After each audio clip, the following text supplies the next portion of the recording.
and welcome to the Dennis Bloodnok Channel.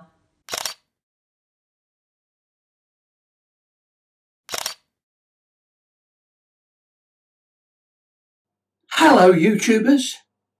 So, the Nikon D700.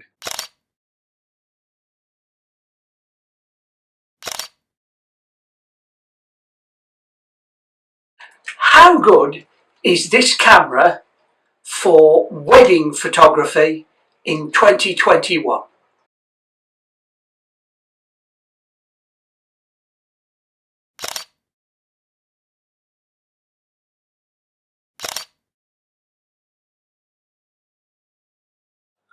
What kind of images can you create for someone's wedding photos with this particular camera? What can the D700 achieve now that it is now a sort of 13, 14-year-old camera? In this case, I have it with the 24 to 85mm f3.5 to 4.5 kit lens.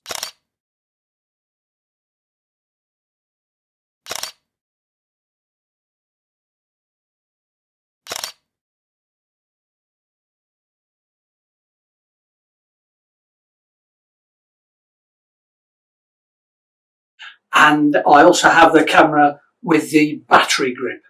But what can it achieve? Well, in this video, let's find out.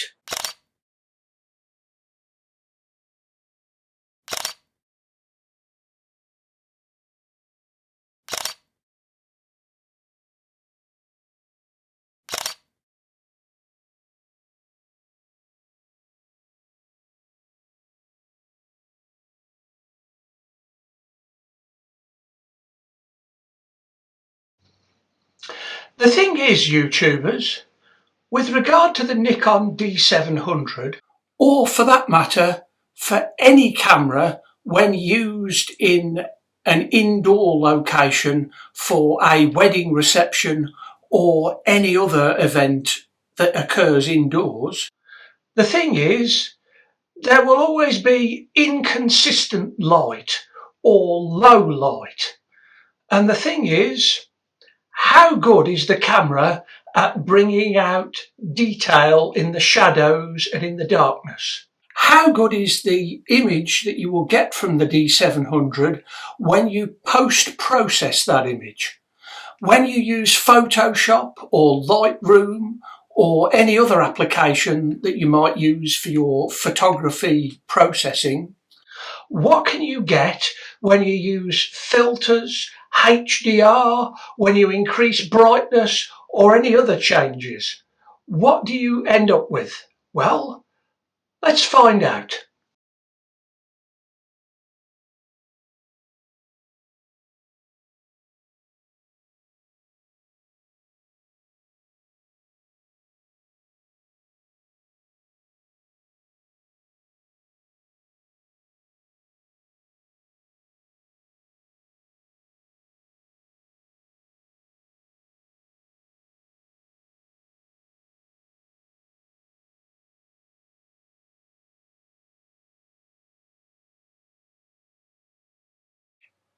Here is a low light image that I took at a recent wedding reception.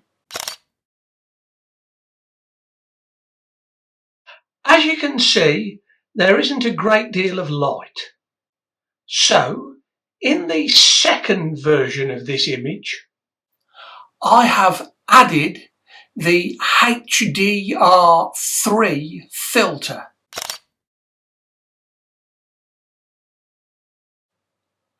As you can see, this brings out a lot of light in the darkness and in the shadows, but does make a bit too much of the colouring, especially the red and orange and blue colours in the main part of the photograph.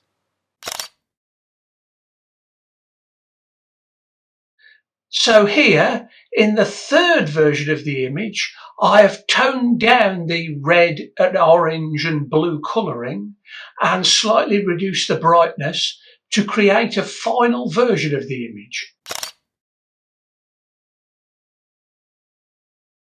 As you can see, there is a lot of detail that was originally captured by the D700 but wasn't visible in the original version of the image. But now this is visible in the final version of the image.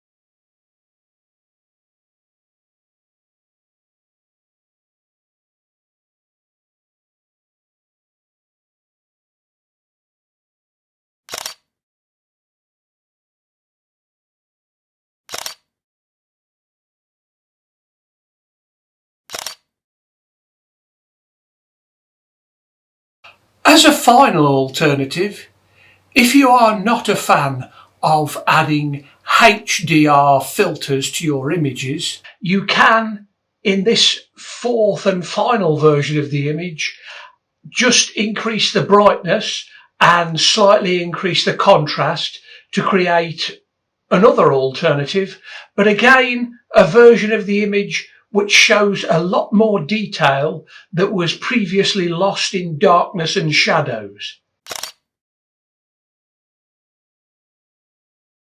Once again, it shows what can be achieved with a camera, as I say, like the Nikon D700, which is 13-14 years old, and shows what great value for money this camera is if you can find a good quality used example.